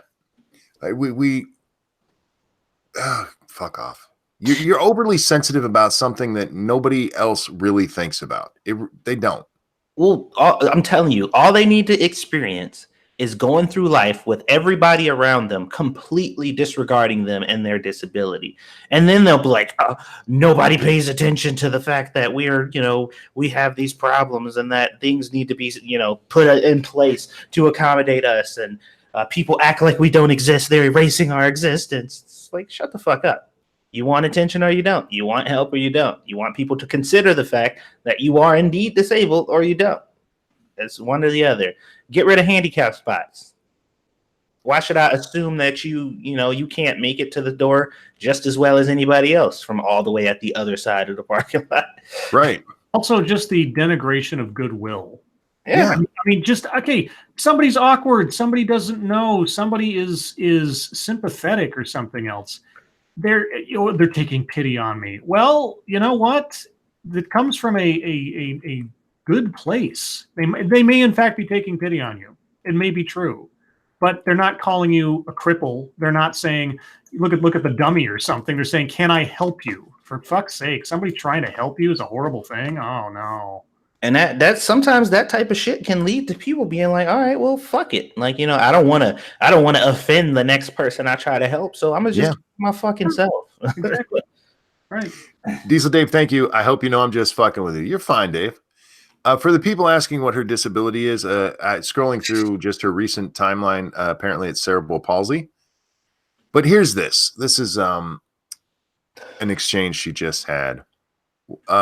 Somebody wrote to her, a lot of people aren't defined by things. You're defined by it, and you make it so. Peep your name. Her name on here, by the way, is Crutches and Spice. This is her reaction. I am proud of who I am as a disabled black woman. Don't like it? Then fuck off with your faux concerns. So 2 aspects of your makeup that I presume you did not work to earn. 3, disabled black woman. Oh yes, woman, the part. Yeah, sorry, I forgot gender, because gender is fluid and doesn't really matter anymore. Sorry. Not one of those things was something you accomplished. Yeah. I'm proud of things. I made proud. Literally existing. I'm proud that I was the sperm that made it. Johnny Hellcat, thank you. Being tons of fun isn't a disability. Oh. And Ragnar, thank you. A schizo can get disability tags while being in a perfect physical condition and stop eating, cunt. There were a couple of people who talked about how they would get out of their car and somebody would yell at them that they shouldn't be in the handicap spot. And then I pulled out my crutches. Right. Fuck off. Look, I have one of those disabilities that people can't see. I'm not in a wheelchair. I don't use crutches. The only way you can tell is if I walk and I'm bent over like some old man, even though I'm only like 40. So people look at me and it's like, well, what's wrong with you? That's a legitimate question. I don't have to answer if I don't want to. And you can just tell them, none of your business. Go away. Leave me alone. All of these things are perfectly fine. Or you could just explain. Like, I have a spinal injury. Hey, look at that. That didn't even take me a whole second to say. I fucking hate people. You whiny fucking bitches. And by the way, this is still trending. This is still trending. Almost 12 hours later. Are you fucking kidding me? Because we have to make sure the disabled know how much we love them. Fucking fuck off. There's my disability help for you. Stop whining about your life condition and get on with your life, you fucktards. Anyhow, that's all I had to say about that. Did you guys have anything else? Not particularly, no. All right. With that, guys, we're going to go ahead and turn it over to you. We're 5 minutes early, but you guys have been asking a lot of questions when we're on my night. It's awesome. And I will do my best to get to all of them tonight, but we'll see what happens. Don't forget to join us over on 2 Cents Plus after this broadcast. We're usually there about 11:15, so give us a couple minutes. But 11:15-ish over on 2 Cents Plus, we will be playing Borderlands 2 and giving away a copy of South Park, Fractured But Whole. Toasted, thank you so much. What is the difference between Islam and the Westboro Baptist Church? They're completely different religions. And the Westboro Baptist Church isn't violent. They're just assholes. Yeah, they're just assholes. Say what you want about them, but they go to like funerals to protest, but they don't do anything. They just stand there with their ugly little placards and insult the people who come by. Pirates Creed says, Satsu, can you give me N-word privileges? No. Well, that was an N-word. There you go. You're allowed to say nutcracker all you like, Pyrus. Tyler says results as a question. I'm not sure what results we're looking for. What? Mashishu asks, Lords of the Night, what cabinet positions would you like if your boy Pat and I get elected? Well, I'm going to get elected. I've been running longer than everybody here, and I have the best platform. I will leave you the fuck alone. Now, Scribe has an awesome platform, too. Oh, what cabinet position? Liquor. But if I was to get a cabinet position, I think it would be fun to be the, what's the president's spokesperson called? Communications director? Something like that. I'd make, so if I was president, Monkey would be the Secretary of Health. Yeah. And Satsu would be the, well, Can I be the house chef? Well, I was about to say, I might like make you like whatever. What was that, like food health administrator or something? Or maybe I make you head of the FDA. FDA. Yeah, there you go. You want to be head of the FDA, Satsu?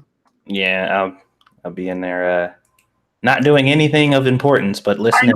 No, I take it back. I would make you ambassador to Japan. There you go. Yeah, you get in trouble with Squishy.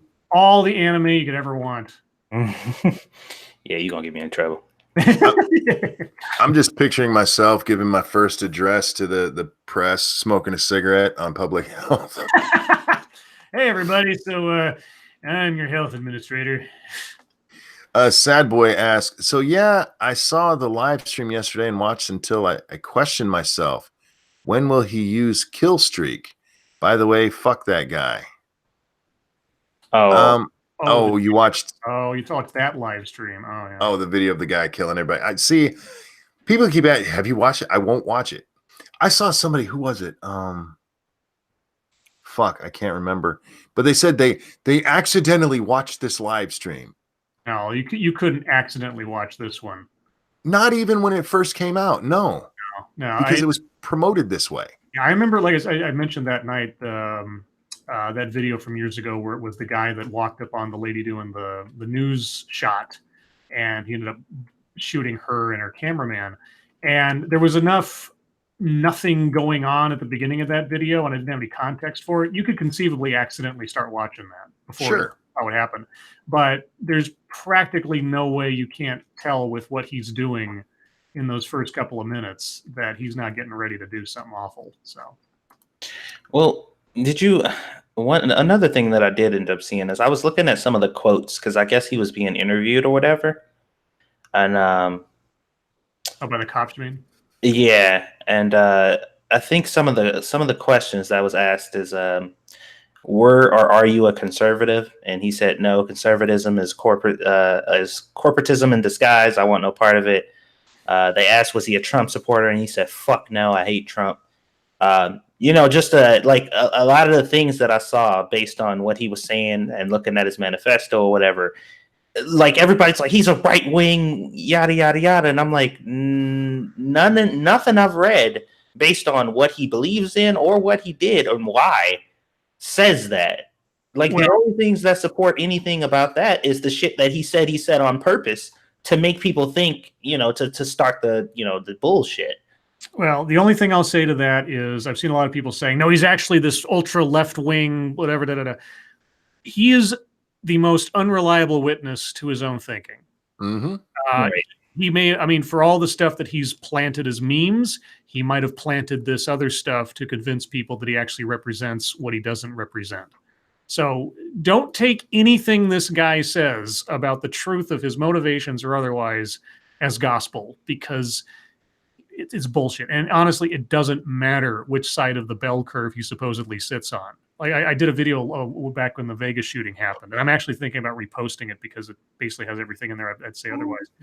Why doesn't matter with these assholes. The why is irrelevant, save for the fact of either knowing that there's other things planned or other people involved. Outside of that, his reasoning, I couldn't care less. I will say his reasoning matters when he says that he wanted chaos. I think he did. I think you're right about not being able to tell his motivation, because he does. He hits on right-wing points, and then he says he's an eco-fascist. Mm-hmm. He's all over the place in his supposed beliefs. But when he says he wants to cause chaos, I have no doubt about that. And I think he sadly did a very good job at it. I think his manifesto was planned to have a specific effect for people to draw specific conclusions. So yeah, don't take anything he's said or written as meaning anything substantive. I right there. What's Ranting Monkey? What's the dumbest thing you've mocked someone for? Fuck, I don't know. You'd have to ask somebody else. That's subjective. Diesel Dave, after what I've heard tonight, Satsu is person of color, person of cuck. Oh, POC, person of cuck. Whoa. Who said that? That was Diesel Dave. Fuck you, Diesel. Quinn asked me if my butthole's fractured. I don't believe it is. Toasted asked, will you and Satsu send your kids or grandkids to Chuck E. Cheese? My kids have gone to Chuck E. Cheese many times. My granddaughter loves it. The littlest one hasn't been there yet, but I'm sure eventually. Satsu, will you take Squeedus to Chuck E. Cheese? Sure. I mean, I got a feeling that recycled pizza is going to come up again in a topic. You think?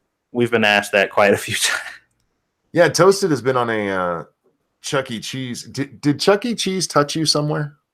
Should we call the authorities? He got a pizza that just wasn't proportional. Dom O'Leary asks, Scribe, what's your avatar pick, man? So that is a piece of fan art, actually. That is a interpretation of a piece of art called Wanderer Above the Sea Fog by Caspar David Friedrich. I believe that was 1918. It's a very famous painting that's public domain, which is why I used it. My original avatar was that painting. You've seen it on covers of copies of Frankenstein and Nietzsche and that kind of thing. But I always wanted something a bit more customized. And so I mused early on. I said, I really wish I had a version of this where you could see the guy in profile. I think that'd make a really cool thing. And Night of Charlemagne, a viewer of the show, he just one day dropped this on me. And it is almost, I mean, just as at a glance, it's almost indistinguishable in look and style as the original. And I've had a lot of people say, hey, I've seen your avatar on a whole bunch of book covers. I'm like, no, you haven't. Not this one. I love it. I absolutely love it. And I make sure that he's credited on every video I do because it's amazing. And I'm so thankful. Thank you, Diesel Dave, who says, I dare you to say that to my face. I would if I could, but I can't. Let's see, where are we at here? Damn, Somebody asked, and I'm sorry I can't give you credit because I can't find the actual quote again, but they asked, has the Westboro Baptist Church actually done anything charitable? Oh, it's Jack Gunsky. There it is. I don't know. I don't belong to their church. I don't know much about them. I know they're assholes. I know there's only 40 of them, and they get a lot more attention than they deserve for the size of their flock. But it's easy to hate on them. Ramen Lewis says, SJW, Satsu Justice Warrior. Oh. Brian Mullins asks, Ranting Monkey, do you have Chiamunkia? I don't know. No. The answer is probably no. Where are we at here? None of you guys felt slightly good about Muzzies being dumped on this time? No, I don't feel good about innocent people being killed at all. Oh, for fuck's sake. No, and you know what?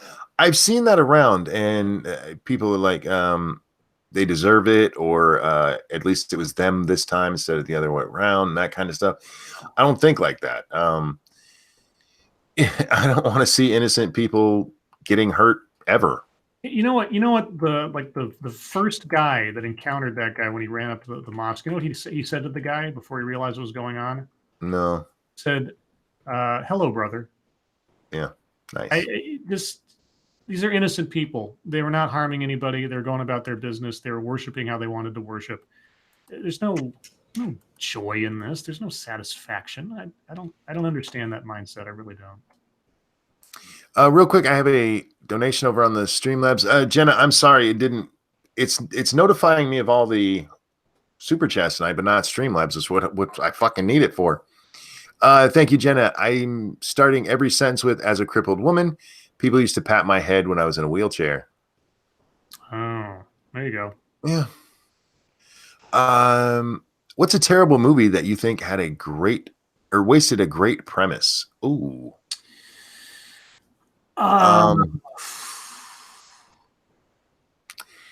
Sadly, I'm gonna have to say The Day After Tomorrow. I don't believe in the whole man-made global warming thing, but the premise of the movie itself could have been really cool. I mean, just as a sci-fi movie, and they just fucked it from one. They spit roasted that goddamn premise. The first one that comes to mind is, and I've talked about this movie before. There's a trailer.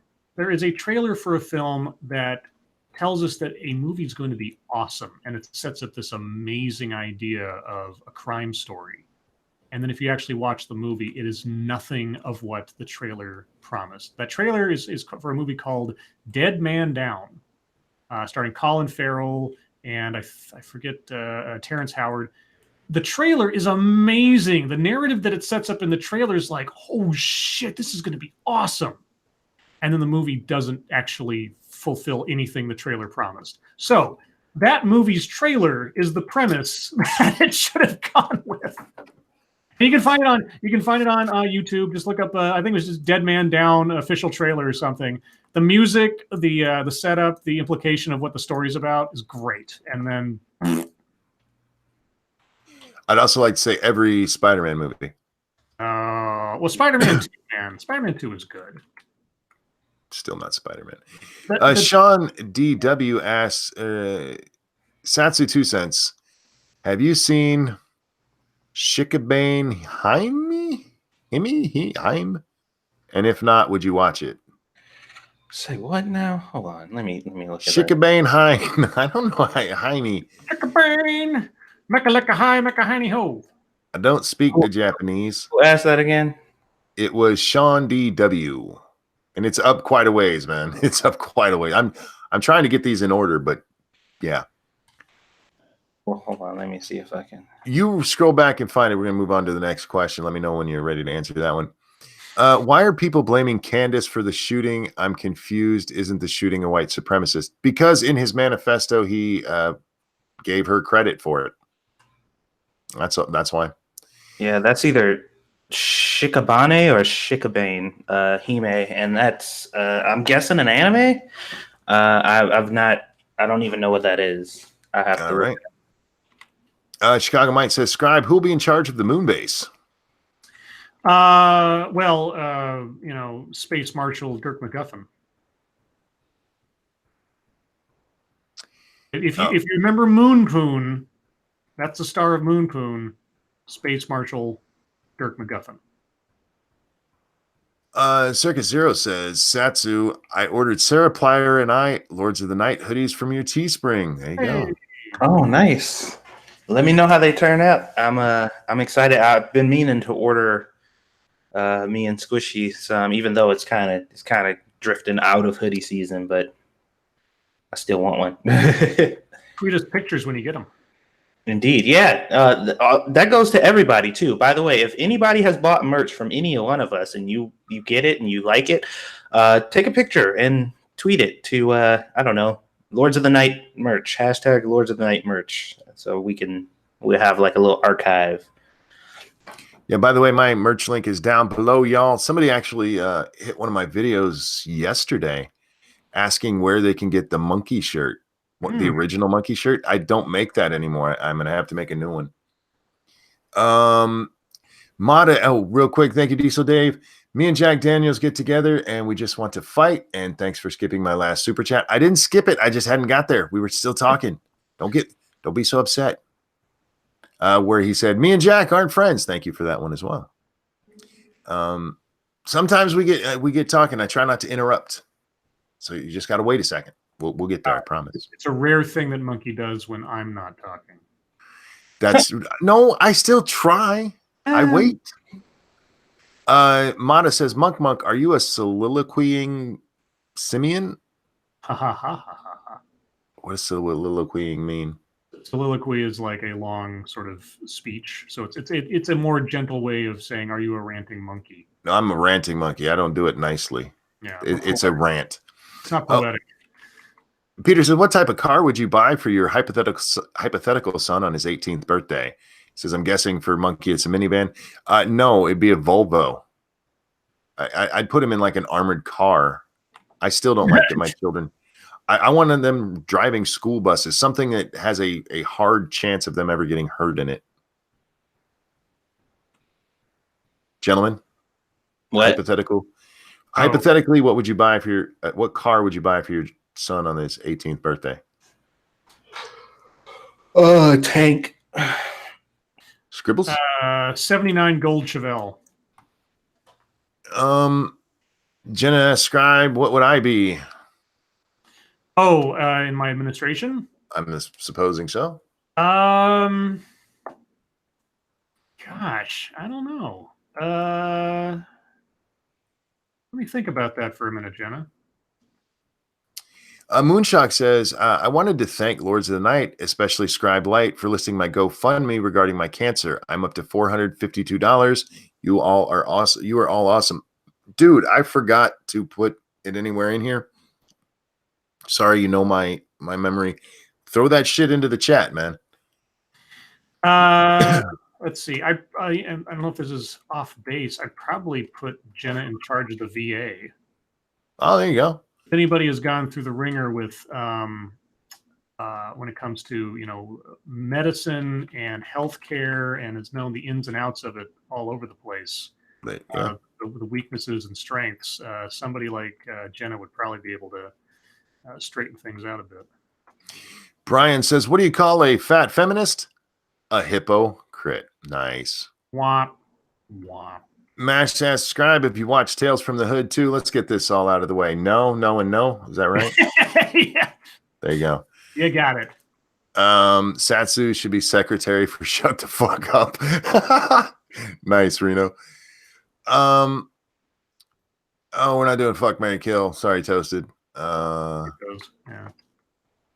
Is anyone going to watch me and Rambler tomorrow on his channel? I didn't know you guys were doing it, and depends on what time it is. Yep. Lords of the Night, if you could pie any three people, who would they be? Oh, put a pie in somebody's face? It would be... What that means. That's what I'm guessing, yeah. It would be SDA, Satsu, and Scribe. There you go.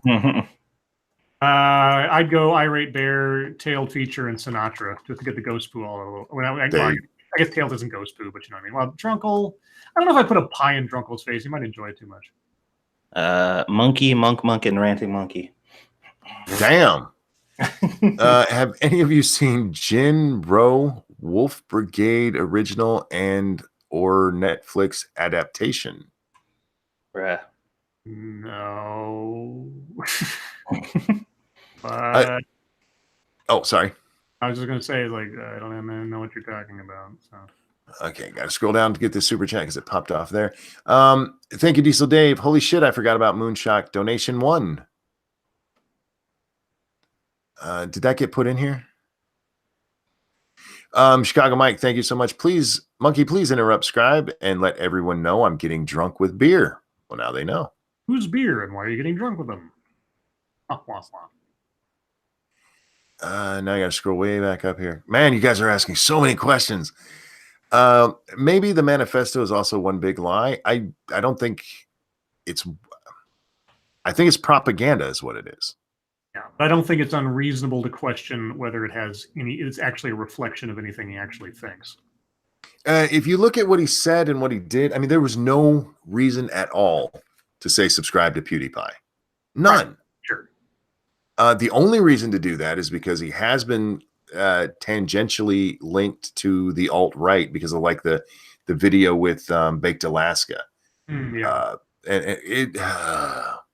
This guy is a manipulator. Yep. Let's see. If the Annapolis shooter was Hispanic, why did no one acknowledge that? Annapolis shooter? Oh, did it matter? Yeah. I mean, he wasn't shooting people because he was a Hispanic, was he? Well, I mean, if we're going to be talking about how the media portrays one thing versus another. Oh, okay, fair enough. That's one way. I mean, I guess that's the argument there. Yeah. That's a fair question. Okay. And in that case, I don't know. You'd have to ask somebody involved. My guess would be because to them it doesn't matter. It only matters when certain people do it. It's also like, was there any indication? I mean, there's pretty heavy indication of like Dylan Roof did what he did based on race. Yes, there's a pretty good indication this New Zealand guy did what he did based on race or ethnicity or whatever. If there's no indication that the Annapolis guy did it because of race, then there's really nothing to say about it in that regard. Pirates Creed asks, have any of you read Jingo by Terry Pratchett? I ask because there's a line where someone is told that true equality means allowing all people to be scheming bastards. I have not, but that would be. That sounds right on.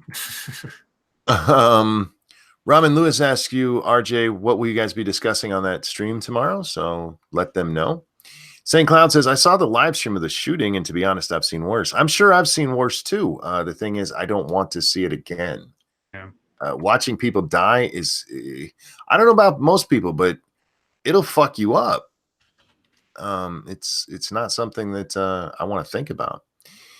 What username should I change to? By the way, no Mexican joke. Okay, maybe. That's from Sad Boy. How about Happy Gal? I don't know. What are you going for? Where are we at here? Satsu. Okay, that's part of the movie question. Go ahead. I'm sorry. Instead of Sad Boy, you could be Melancholy Man. There you go. Yeah. Diesel Dave, thank you so much. Put his donation in chat, please. Did we get that link thrown in chat? I don't know. Did you? I don't have it. Oh, it's on my Twitter here. I'll get a second here. Thank you. By the way, those of you who are asking the movie questions, that's a no for all of us. So there you go. Lords of the Night. If there was an exotic pet that you wish you could have, what would it be and why? Oh, this is one of those ones we get from time to time. And unlike most questions like this, mine is always the same. I'd like a tiger because I love cats and they're just so beautiful. You said pets? Exotic pets. Fennec Fox. Every time, all the time. Golly. I don't know. Like a big cuddly pig. Micro winking pig, this little pot-bellied pig running around, wink, wink, wink, wink, wink. There you go. Sure. Don't you already have an exotic pet, Satsu? Isn't Manny exotic? Bearded dragons aren't exotic really anymore. They're pretty standard. A lot of people. It's almost like the go-to lizard. Like if anybody has a lizard in their house, it's most likely a beardy. So, not really. Plus, all he does is sleep. Lazy fuck. Jean asked, "What are we doing for St. Patrick's Day?" I can't drink. I will be here with whoever wants to be with me. Well, these two guys, not any of you. Sorry if these gentlemen are joining us. Because St. Patrick's Day is not like Christmas, so I'm assuming you guys will be here. Who, me? Oh, Me yeah, too. I'll be here. What the fuck? I'm going to miss Lords of the Night for St. Patrick's Day. Wait, tomorrow's St. Patrick's Day? I don't fucking know when it is. Well, if it's tomorrow, I'll miss Lords of the Night for St. Patrick's Day because it's Sunday. And we're not going to do our show on Sunday. When is St. Patrick's Day, guys? I think Is it tomorrow? Oh, then, yeah, we won't be here. Me and Satsu will be playing video games. Yeah. See, it's one of those holidays nobody even knows when the fuck it is. Yeah. The only people who know when St. Patrick's Day is are people who are getting drunk that day, and I'm not, so. Mm-hmm. Why don't I like the Rolling Stones? Asked Train Spotting Vagabond. Their music doesn't appeal to my ears. I wish I could give you a better answer than that, but that's just what it is. 200 people watching and only 110 likes. Come on, people. I don't get a lot of likes on my streams. I don't know why, but I've heard that the Michael Jackson documentary is bad, dangerous indeed.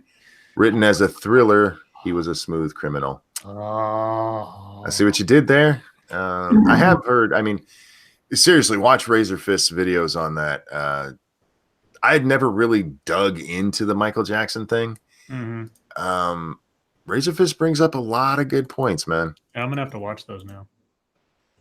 Each one is about half an hour long, so give yourself time or watch them over time. The first one is not as necessary as 2 and 3, but it sets it up still. Really good videos from him. What do you guys? Oh, saw that. That's the same question again. That same question again. Any of you guys eat long pig? That's human flesh, and the answer is no. No. Toasted asks, why is Riley not making videos lately? You'd have to ask Riley. What's the worst? We're going to surprise the fuck out of him because he's going to ask a question that there's no way we know the answer to. And we're just going to give him like a straight ass accurate answer. He's going to be like, holy shit. I wish I had thought about that. I would have made something up right there. What's the toe in Antarctica? So yeah, there you go. What's the worst dad joke you know that you still get a giggle out of? I don't know. Pretty much anyone Scribe tells. Sure. I like dad jokes. Real quick, thank you, Chicago Mike. St. Patrick's is cultural appropriation from me, even though I'm Hispanic. My middle name is Patrick. Oh, well. Oh, are you a saint too? Yeah. It is cultural appropriation for me because my ancestors were Irish. Drunk little shits that they were. Frosted Glass asked, did you know there will be a discussion of the movie Kiss Kiss Bang Bang on Tartanis channel tomorrow from 7 p.m. Eastern? Only the coolest people are invited. Sweet, we were invited. I just can't make it. Yep. There's questions for each other in there. Again, with the movie questions. Good choice with the Volvo. Only decent export from here, other than IKEA, I suppose. Well, they just have a really good safety rating. They're boxy, but good. I know where that's from. As far as I know, Scribe's the only one who's going to get that reference. Yeah. I heard Stacy Dash wants a pet monkey. Are you interested? Hell yeah. She has to know that I'm going to beat off in front of her, though. That's what monkeys do, not me. Well, you know what I mean. What do we got next here? What do you have against the like from Zelda, Monkey? I don't have anything against the like from Zelda. I beg to differ. It tries to kill me when I play, but I haven't played in a long time. So let's see where we at here.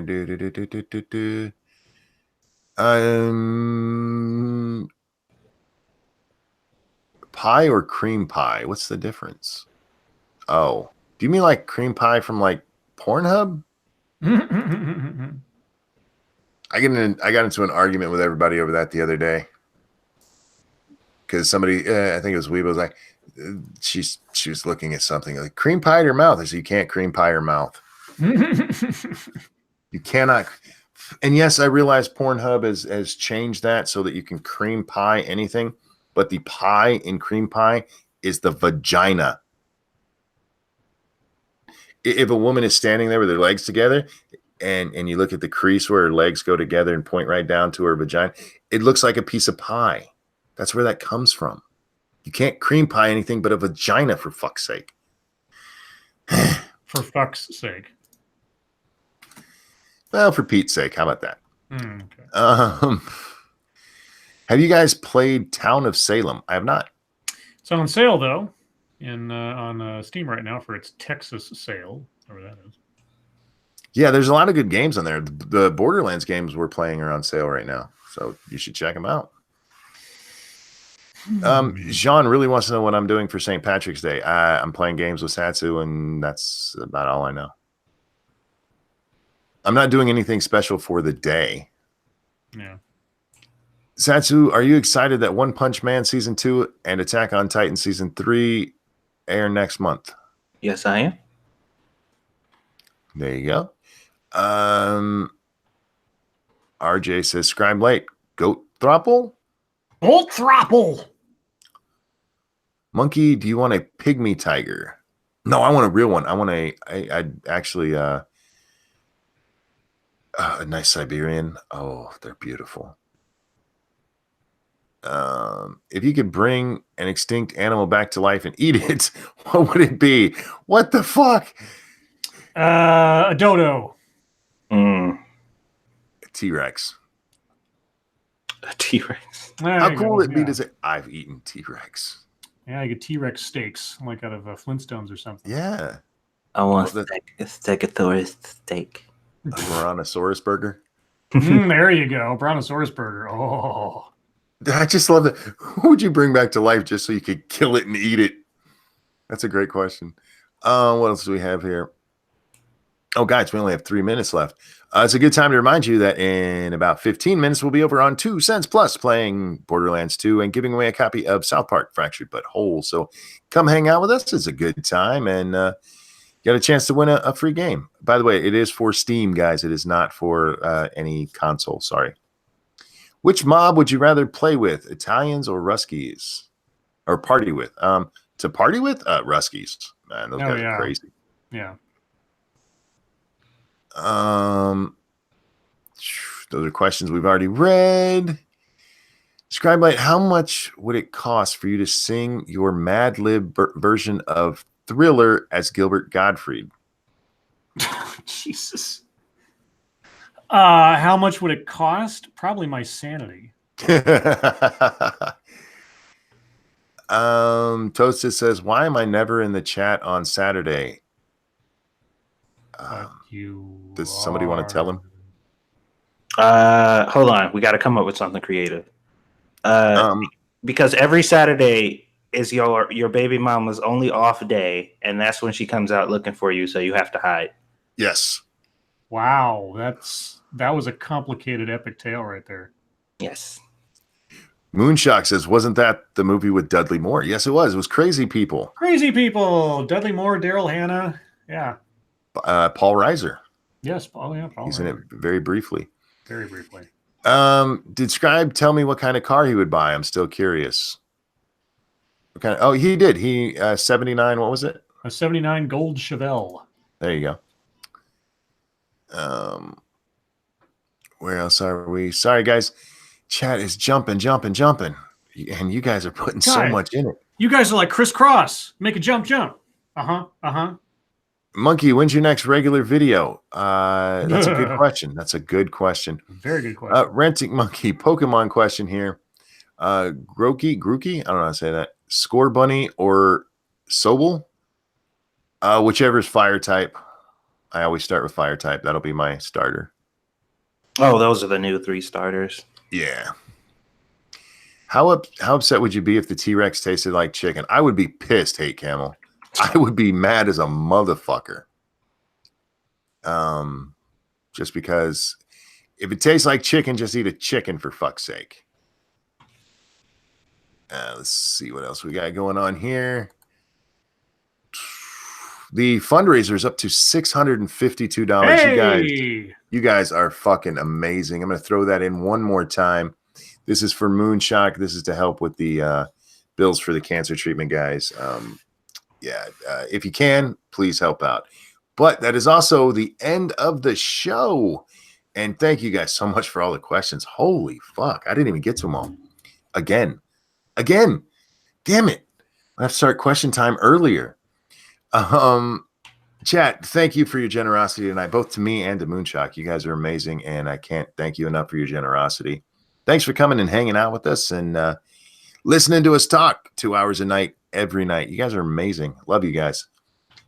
Satsu, Scribbles, a pleasure as always. Guys, don't forget to come watch us on 2 Cents Plus.